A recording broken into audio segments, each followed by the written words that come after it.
حضور نے اپنے زمانے سے لے کر قیامت تک 5 ادوار ذکر کر دیے، ہماری پوری تاریخ اس میں ہے۔ مسند احمد ابن حنبل کی روایت ہے رحمہ اللہ، اور راوی ہے حضرت نعمان ابن بشیر رضی اللہ تعالی عنہ، تکون النبوۃ فیکم ما شاء اللہ ان تکون، مسلمانوں تمہارے مابین نبوت رہے گی جب تک اللہ چاہے کہ رہے، یعنی میں بنفس نفیس موجود رہوں گا تمہارے مابین جب تک اللہ چاہے گا۔ اس کے بعد انک میت وانہم لمیتون، اے نبی آپ کو بھی موت آئے گی اور ان کو بھی آئے گی، انتقال تو ہونا ہے۔ فرمایا ثم یرفع اللہ اذا شاء یرفعها، پھر اللہ جب چاہے گا اس نبوت کو اٹھا لے گا، یعنی میرا انتقال ہو جائے گا، وصال ہو جائے گا صلی اللہ علیہ وسلم، وفداہ آباؤنا و امہاتنا۔ پھر دوسرا دور آپ نے فرمایا ثم تکون خلافتا علی منہاج النبوۃ، پھر دور ہوگا خلافت کا جو نبوت کے نقش قدم پر ہوگی۔ یہ الفاظ بڑے اہم ہیں، عام طور پر ہمارے ہاں جو لفظ زیادہ معروف ہے اور بول چال میں زیادہ آتا ہے وہ خلافت راشدہ آتا ہے۔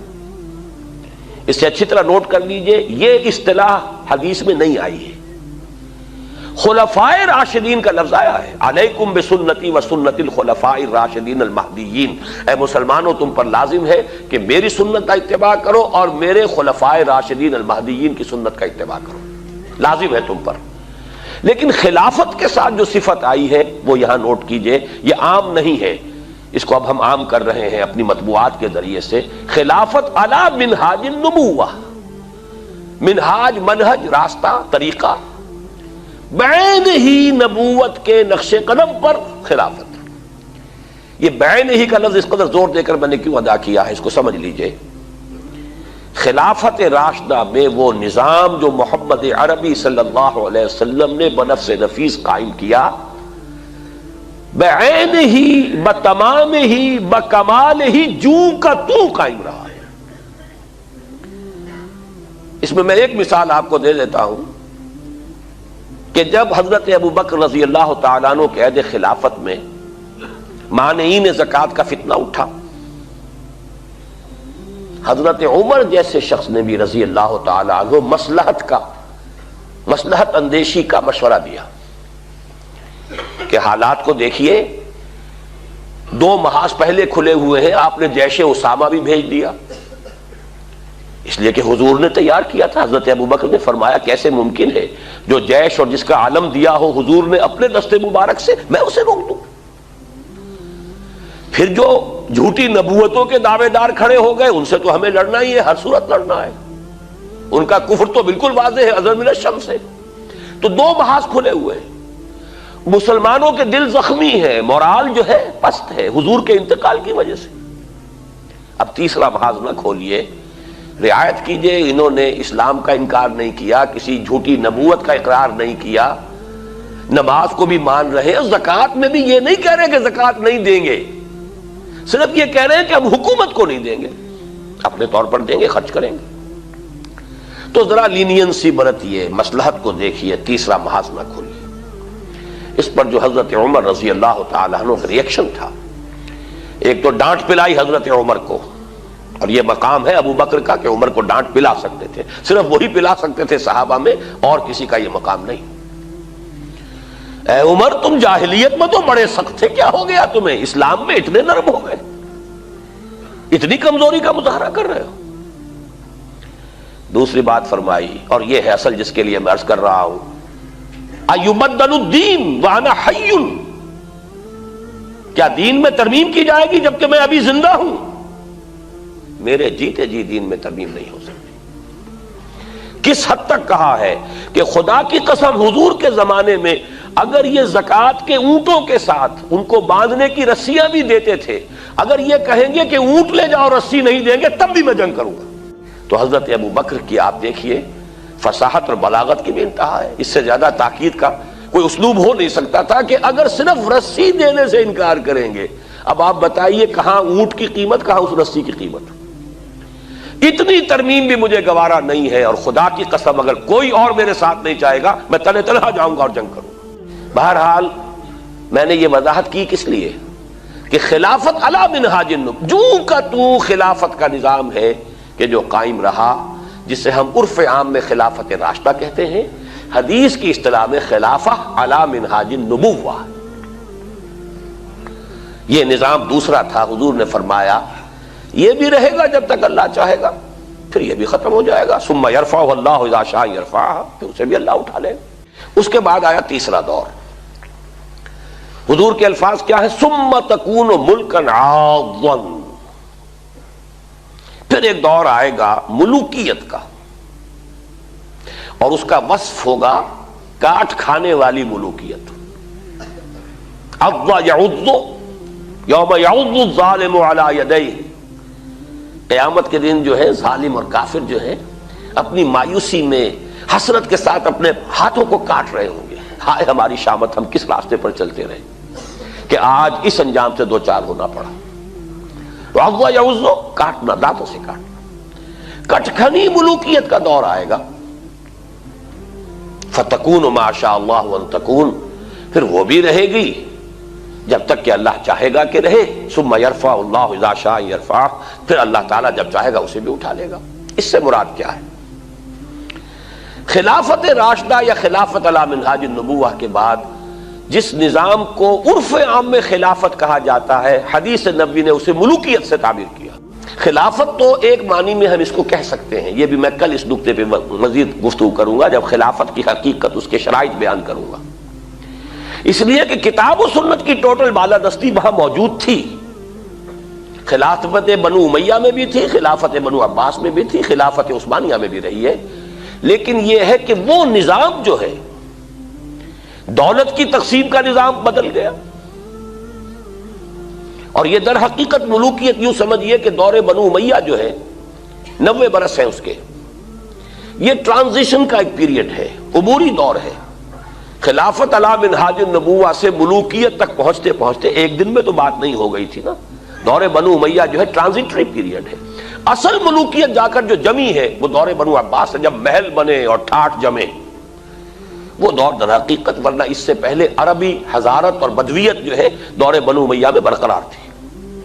لیکن بہرحال ظالم حکومت تھی، اس میں تو کوئی شک نہیں، میں چند اس کے اشارے کر رہا ہوں۔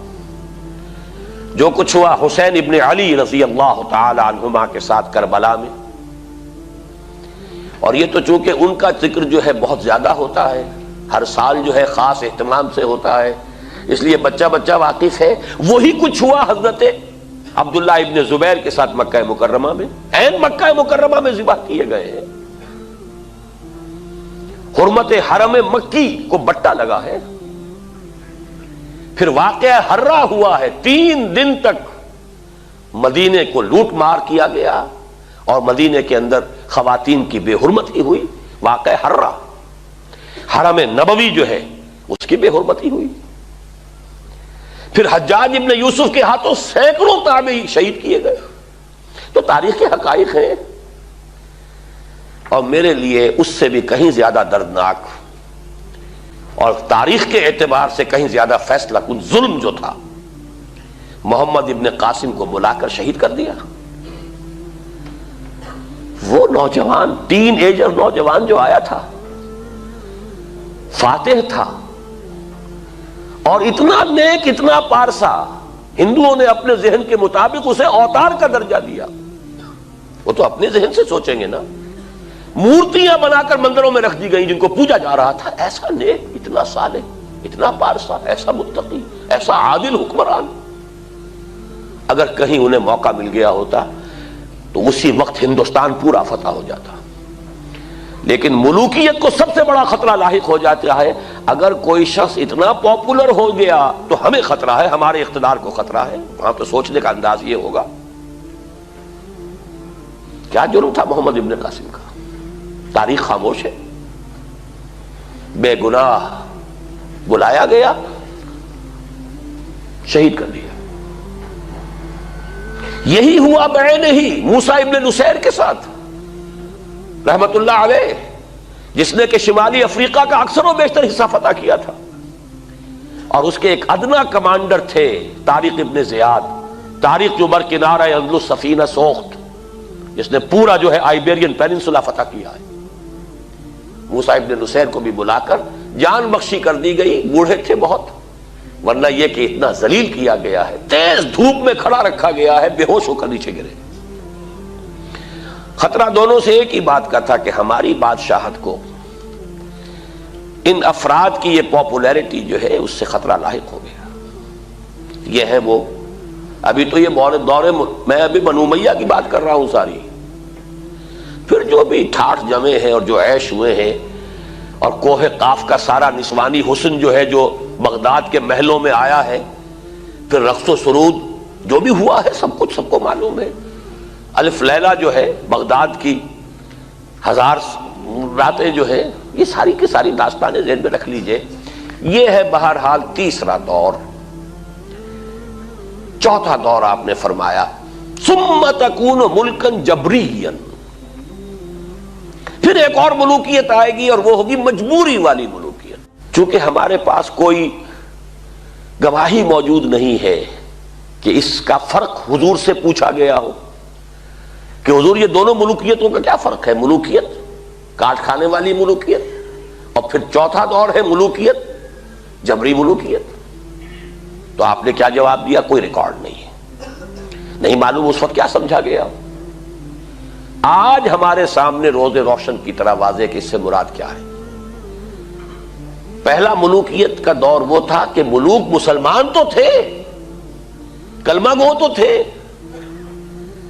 پھر ملوکیت جو آئی ہے ہم پر وہ غیر مسلموں کی حاکمیت اور غلامی، western imperialism, European powers, colonial powers, برطانیہ کے غلام، فرانس کے غلام، اٹلی کے غلام، ولندیزیوں کے غلام. یہ غلامی، یہ چوتھا دور ہے جس کی کہ حدیث میں خبر دی گئی. یہاں میں اس وقت صرف اشارہ کر رہا ہوں، تفصیل سے آج ہی بعد میں عرض کروں گا. یہ چوتھا دور ابھی ختم نہیں ہوا، ایک اعتبار سے ختم ہوا ہے، ایک اعتبار سے جاری ہے. ختم اس اعتبار سے ہوا ہے کہ ڈائریکٹ رول، براہ راست غلامی ختم ہو گئی. تماشا دکھا کر مداری گیا، انگریز اور اس کے فوجی گئے، فرانسیسی گئے، ولندیزی گئے، اطالوی گئے، سب گئے. ڈائریکٹ رول ختم، اس اعتبار سے ختم ہوا. لیکن انڈائریکٹ رول برقرار ہے، رول بائی پراکسی یا ریموٹ کنٹرول، سب ان کے شکنجے میں. ہماری معیشت ان کے شکنجے میں، ہمارے وسائل ان کے قبضے میں، ہمارے ذہن ان کے قابو میں. اور اب تو جس درجے CNN اور نہ معلوم کس کس کے ذریعے سے ہمارے ذہنوں کے اوپر جو بھی جبر آ رہا ہے، کہاں بچ کر جائے گا؟ کون بچ سکے گا؟ پھر یہ کہ اس سے پہلے ابھی ہم تہذیبی انداز میں غلام، علم میں بھکاری، ٹیکنالوجی میں بھکاری، ان کے دست نگر. تو در حقیقت یہ چوتھا دور جزوی طور پر ختم ہوا ہے، لیکن در حقیقت معنوی اعتبار سے ابھی اس کا تسلسل جاری ہے. میں نے اکثر جگہوں پر اس کو کراچی کے حوالے سے بیان کیا. کراچی میں لانڈھی، کورنگی، شاید یہی معاملہ ہوگا، اور جو یہ نیو کراچی وغیرہ میں بھی جو بس سٹاپس آتے ہیں، 3 نمبر، پھر 3.5 نمبر، پھر 4 نمبر، پھر 4.5 نمبر، پھر 5 نمبر. تو ہم 4.5 نمبر پر کھڑے ہیں اس وقت. چوتھا دور ایک درجے میں ختم ہوا ہے، ایک درجے میں ابھی باقی ہے، اس پر میں بعد میں عرض کروں گا. اور ابھی جو اس کا آدھا حصہ باقی ہے وہ پہلے سے کہیں زیادہ تلخ ہے،